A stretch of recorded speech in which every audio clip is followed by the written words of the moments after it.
Alors, petite vidéo, je vais essayer d'être le plus bref possible et le moins long, le plus court, bien entendu, donc avec la prime de participation. Alors, par rapport à mon cas, à moi, je travaillais en tant qu'agent de production dans une société, une grande usine, bien entendu, où il y avait, alors j'ai été embauché, j'ai fait 18 mois chez eux, voilà. J'ai fait 18 mois à partir de janvier 2022 jusque il me semble c'est août 2023, ouais c'est ça. Donc en fin de compte j'ai fait 18 mois en intérim. Donc il y avait c'était en 2-8 et 3-8, ça dépendait des moments. Et il y avait environ par équipe, donc équipe le matin, équipe l'après-midi, en tant qu'intérimaire. Les embauchés, il y en avait au moins par équipe, je dirais bien, bon, je vais dire une trentaine comme ça, vite fait, hein. Sans compter les bureaux, hein, juste là où c'est la production. Au niveau des intérimaires, on était à peu près par équipe. Il y avait, à mon avis, on n'était pas loin de... Quand ça tournait bien, je dirais c'est un minimum, de 45 intérimaires. Et quand ça tourne bien, à mon avis, on montait à 80. Voilà, à peu près. Hein. Et quand on était pas mal. Donc il y avait ça le matin et ça l'après-midi. Peut-être un peu moins quand ça tourne la nuit. Alors, qu'est-ce que j'ai eu comme prime de participation par rapport, donc en tant qu'intérimaire dans une société d'intérim, que je ne vais pas citer. Apparemment, ça marche par année. Donc, on va dire que j'ai commencé en 2022, j'ai fait tout 2023, donc j'ai eu que 112 euros. 112 euros. Et ça me fait 109 euros net, à peu près. 112 euros. Et soi-disant, parce que donc j'ai travaillé sur l'année, et soi-disant parce que j'ai travaillé un minimum de 60 jours. Donc ils évaluent que j'ai le droit à ça, parce que, enfin j'ai le droit à cette prime d'activité. Mais en fin de compte, je pense que c'est un tour de passe-passe. Parce qu'ils disent oui, vous avez le droit à la prime d'activité parce que vous avez fait plus de 60 jours. Alors est-ce qu'il faut comprendre, voilà, pour 60 jours vous avez ça, ou est-ce qu'il faut comprendre, c'est parce qu'il faut avoir un minimum de 60 jours pour dire, bah tiens, vous l'avez. En tout cas, j'ai eu que 112 euros. Donc c'est très faible. Et là, je suis sur le site ministère de machin, et je suis en train de regarder comment c'est partagé. Parce qu'il y a quelque chose qui me paraît bizarre. Bon, moi, ce que j'ai entendu, par rapport à quelqu'un que je connais, mais bon, je mets ça entre parenthèses parce que... Voilà, des fois, il raconte n'importe quoi. Il me dit que les chefs de ligne ont touché 2000 euros, chacun 2000 euros. Tout ça parce qu'ils sont chefs de ligne. Et là-bas, les chefs de ligne, si vous voulez, ils sont plus pour gérer que ils travaillent. C'est un peu normal, ils sont chefs de ligne. Ils ne peuvent pas travailler et puis en même temps gérer. Donc, voilà, ils vont un petit peu à droite et à gauche. Des fois, ils mettent la main, hein, ils sont obligés. En fin de compte, ils gèrent. Mais c'est pas ceux qui travaillent, on va dire, le plus physiquement. Non, ce sont les ouvriers sur ligne. Alors, donc ici, quel est le montant, comment la participation est-elle répartie? C'est ça que je veux savoir. Comment c'est réparti? Donc, c'est réparti ici. Donc déjà, voilà, soit de façon uniforme entre tous les salariés. Ouais, mais quel salarié? Salarié de l'entreprise ou salarié intérimaire? Donc déjà, là... À mon avis, là, déjà, c'est du foutage de gueule. Soit en proportion de salaire, ouais, d'accord, mais de toute façon, même les embauchés, ils sont au même salaire que nous, ils sont au SMIC comme nous. J'aimerais bien savoir combien ils ont touché. Mais alors, pourquoi en proportion des salaires? Je comprends pas. Oui, le chef de ligne a un gros salaire, plus gros, peut-être 200 euros de plus par rapport au SMIC. Mais le problème, c'est qu'il en fait moins.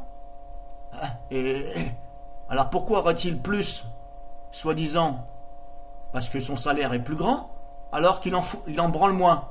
On va dire ça comme ça. Et après, il a marqué soit en proportion du temps de présence. Ouais, ok. Alors, c'est toujours soit.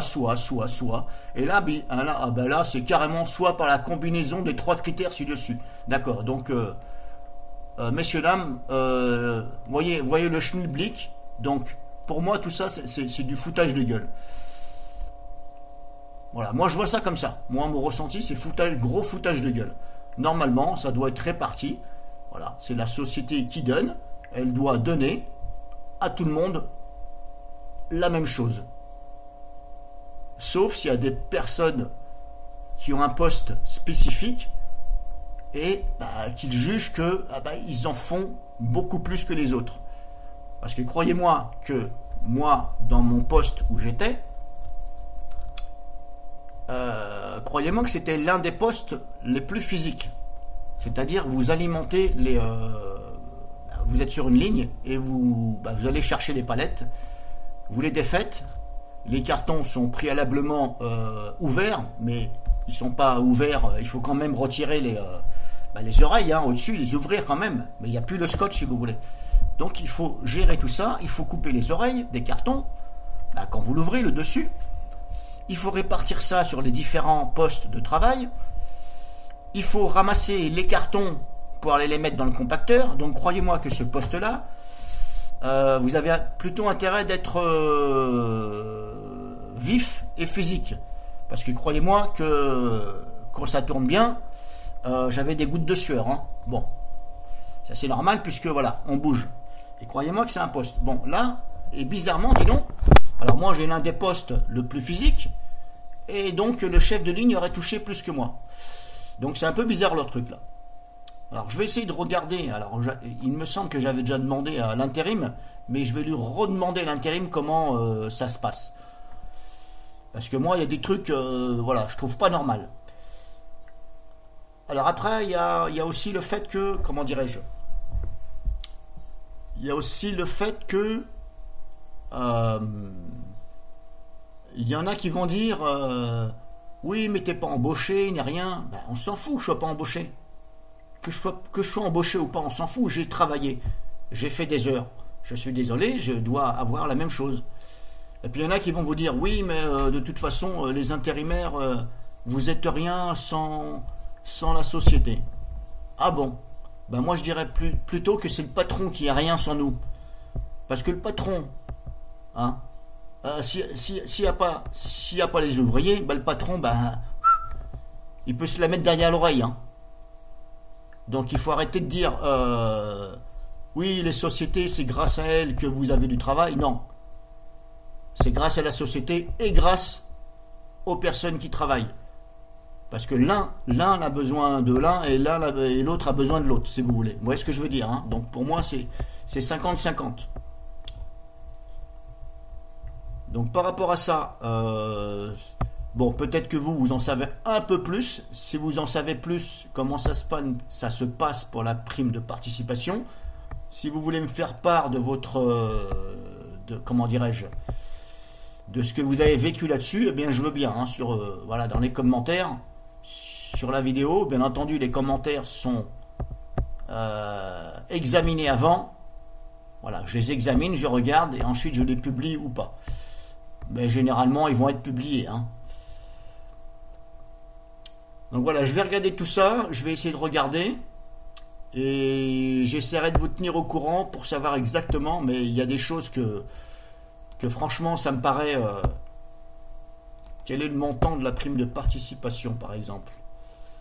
Calculé en fonction des bénéfices de l'entreprise? Oui, ça je m'en doute bien, elle varie donc d'une année sur l'autre, oui, ça je m'en doute bien aussi. Le montant ne peut pas dépasser un plafond. On va les chaque année en fonction pour l'année de ce plafond. Ouais, mais moi ce que je voudrais savoir, c'est comment réellement c'est réparti. Est-ce que tout le monde doit avoir la même chose, ou est-ce que, par exemple, dans ce cas-là, est-ce que l'entreprise dit, par exemple, eh bien, on fait moitié-moitié. C'est-à-dire, est-ce que l'entreprise dit, eh bien, on fait moitié-moitié, je vous donne la moitié pour vous les intérims, les agences d'intérim, et nous, on garde le reste. Mais ça, c'est de l'arnaque. Puisque forcément, il y a moins d'embauchés, donc ils en auront plus dans la poche. Donc si c'est ça, c'est de l'arnaque totale. Puisque normalement, ça doit être réparti par rapport aux personnes et aux heures qu'elles ont fait, etc. Moi, je vois ça comme ça.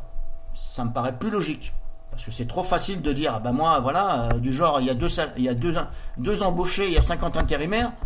Ah ben les deux embauchés, ils ont 25 000 euros, puis les autres, ils ont 200 euros. Ah ben c'est trop facile. Vous voyez ce que je veux dire? Alors que les intérimaires, ils ont aussi travaillé. Hein. Donc voilà, pour l'instant, je vais m'arrêter là. Mais je vais bien demander aux agences d'intérim qu'elles m'expliquent parce qu'il y a des choses qui sont pas claires là-dedans. Hein.